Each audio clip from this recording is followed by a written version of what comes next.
Perkenalkan, nama saya Febriana, NIM saya 202102294. Pada video kali ini, saya mau mempresentasikan tugas akhir mata kuliah Soft Computing yang berjudul Sistem Pendukung Keputusan Menentukan Obat Grup Bebas dengan Metode Fujii Tsukamoto.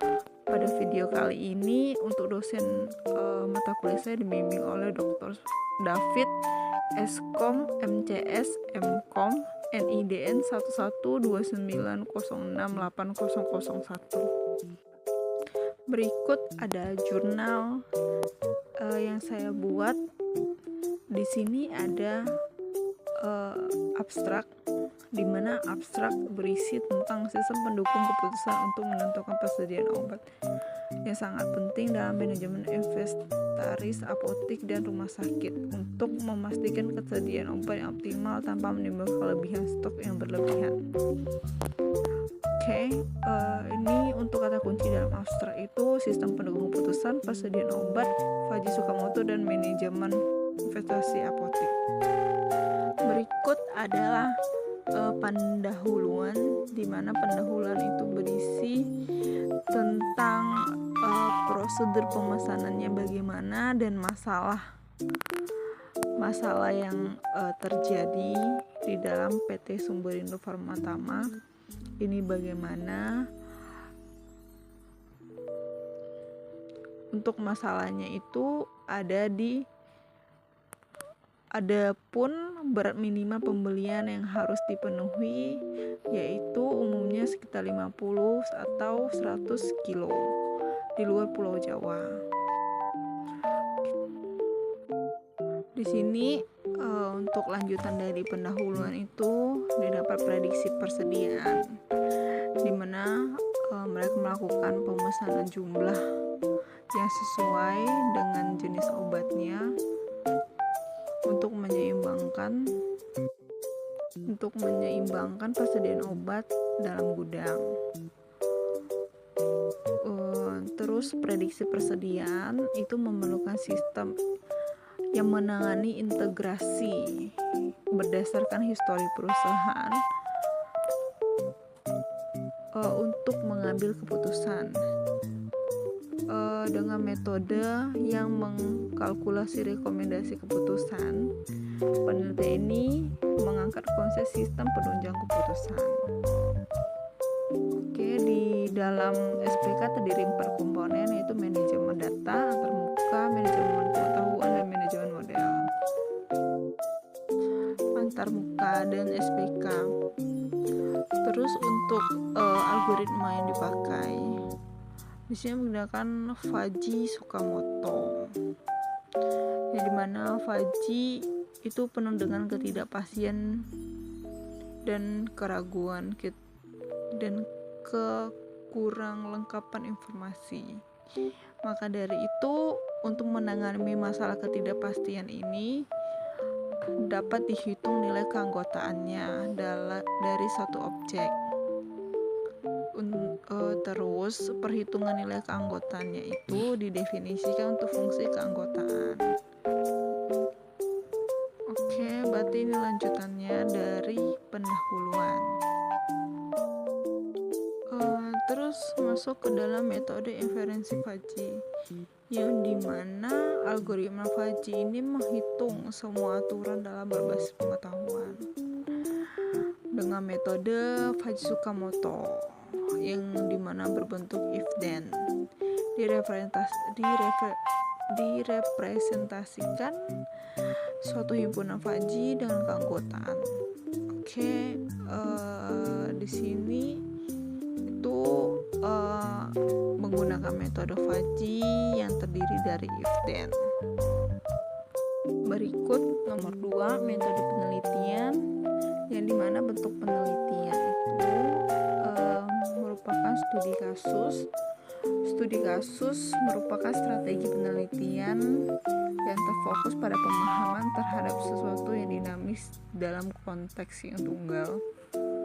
Pada penelitian studi kasus diterapkan untuk mengeksplorasi penelitian algoritma Fujii Tsukamoto, sebuah sistem pendukung keputusan menggunakan prediksi persediaan pada PT Sumberindo Pharma-Tama sebagai konteks.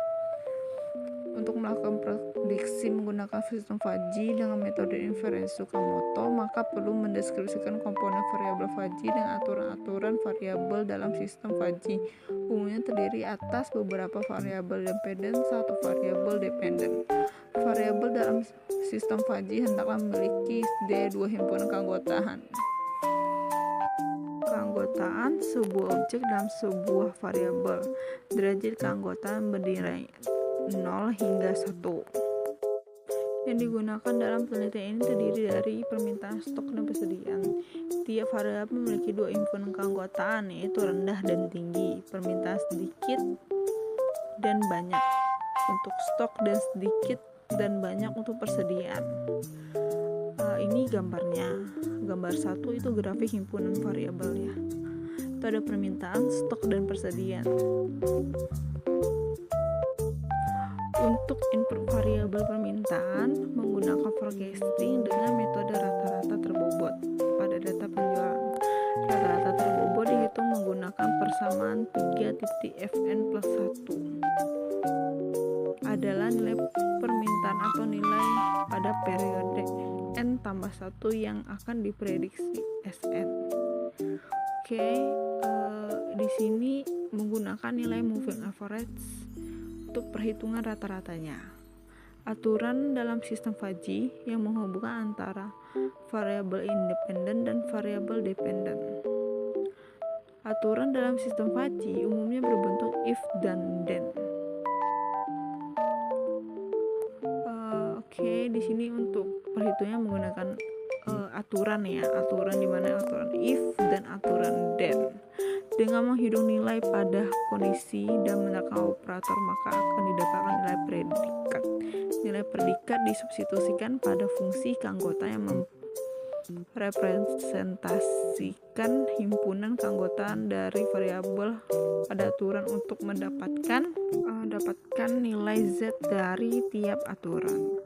Untuk aturan dengan variabel hasil yang menggunakan fungsi keanggotaan linear menurun pada nilai Z dihitung dengan persamaan 5. Ini berikut perhitungannya.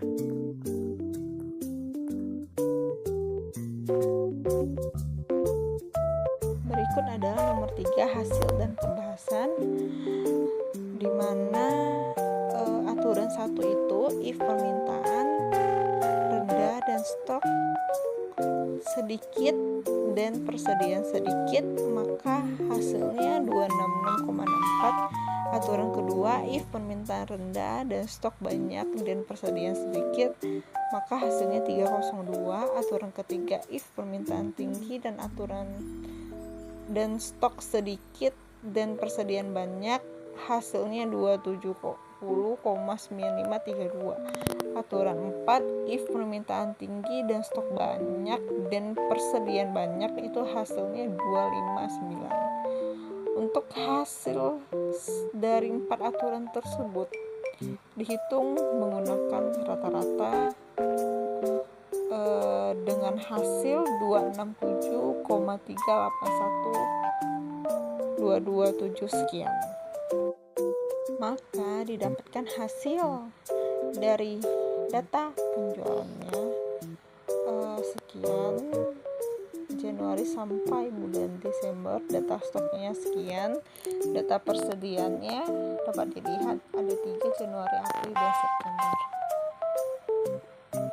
Untuk hasilnya dapat kita lihat di sini minnya 48, max-nya 183 untuk variabel permintaan, stoknya minnya 9, max-nya 227, persediaan minnya 240, max-nya 360. Nomor 4 kesimpulannya, berdasarkan hasil penelitian dan pembahasan, maka dapat disimpulkan bahwa program yang dibuat dapat menghasilkan prediksi persediaan yang sesuai dengan data histori perusahaan dan aturan-aturan fuzzy yang diterapkan. Untuk sarannya, saran-saran berikut yang diberikan oleh penelitian untuk memberikan gambaran bagian yang tidak dicangkupkan pada penelitian dan dapat menjadi ide untuk penelitian lebih lanjut. Penelitian berikut dapat menerapkan sistem fuzzy yang lebih variatif untuk memberikan hasil yang lebih akurat. Penerapan sistem Fuzzy seperti fungsi keanggotaan selain Fuzzy linear menerapkan lebih banyak himpunan keanggotaan untuk tiap variabel dan menerapkan lebih banyak aturan-aturan penentu persediaan beserta operator-operator yang lebih beragam. Ucapan terima kasih. Penulis mengucapkan terima kasih kepada dosen pengampuh mata kuliah, keluarga besar dan teman-teman seperjuangan yang telah memberikan dukungan baik moral dan moral kepada penulis sehingga dapat menyelesaikan penelitian ini secara baik dan mengikuti tahap-tahap yang diberikan oleh dosen kampus sampai tuntas. Sekian dan terima kasih.